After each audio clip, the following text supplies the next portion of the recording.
3 U.S. troops have been killed and dozens injured in a drone attack on a U.S. base near Jordan's border with Syria. U.S. President Joe Biden said that the attack was carried out by radical Iran-backed militant groups. He added that we shall in fact respond. It is the first time that a strike has killed U.S. troops in the region since Hamas's 7th October attack on Israel. There have been other attacks on the U.S. bases in the region so far, but there have been no casualties reported by the U.S. Army. My colleague Brian Thomas joins us on the broadcast to give us more of this. Brian, what more details can you share with our viewers on this?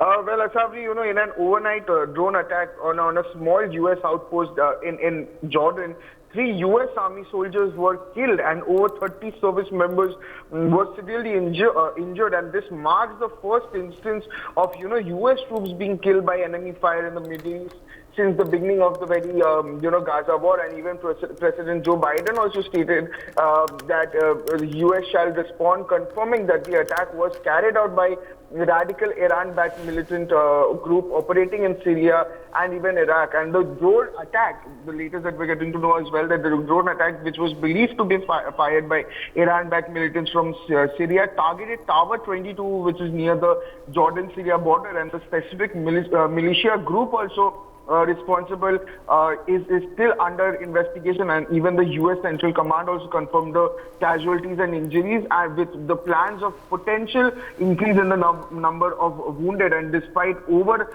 there have been 150 attacks on U.S. and the coalition forces in Iraq and Syria. This marks the first known attack on Tower 22 since the very October 17, and even the outpost has surrounded 350 U.S. Army and Air Force personnel that were deployed supporting the coalition against the ISIS. And even President Biden pledged to hold those responsible accountable, and he also addressed criticism of the administration's response to Iran-backed groups.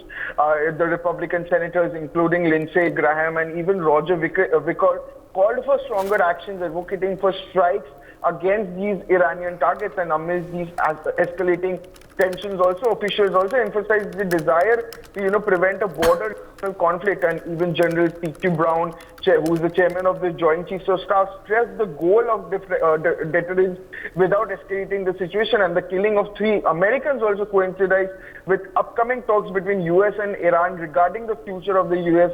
military presence in the country.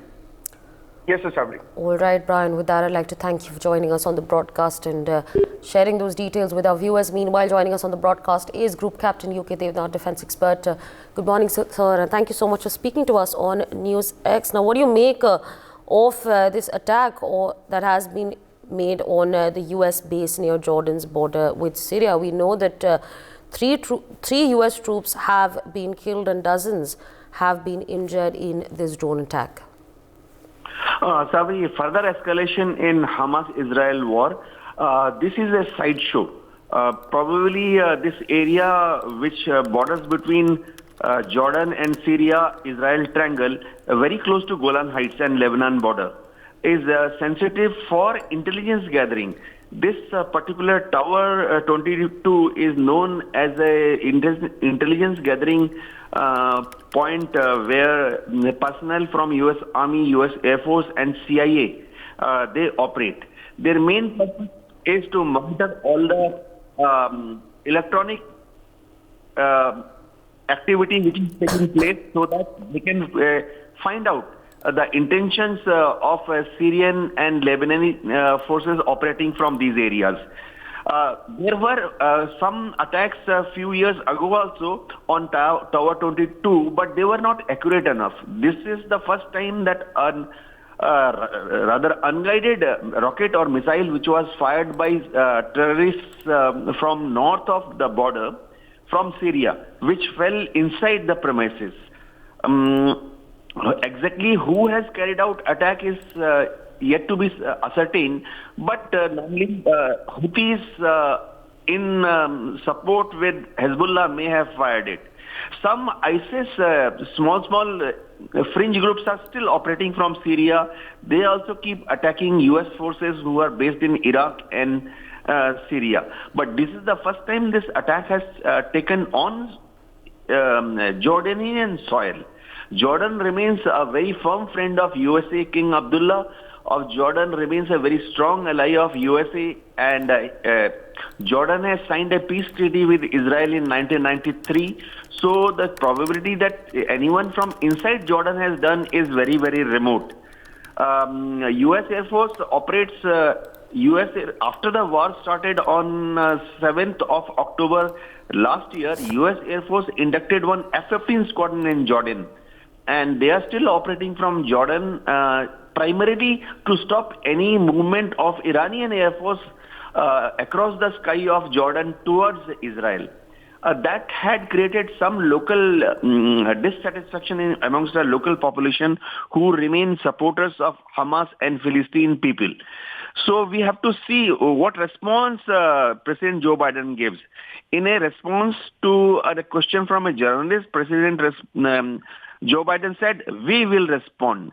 Normally, U.S. response is limited to firing off few more missiles at known Hezbollah installations. They may take help from Israel also. Israel Air Force is very active in this regime, in this area just north of Golan Heights. So we may look forward to a small airstrike or missile strike by a combined force of US and Israel forces in days to come. Yes, Asawri? For more such videos, subscribe to the NewsX YouTube channel, hit the bell icon.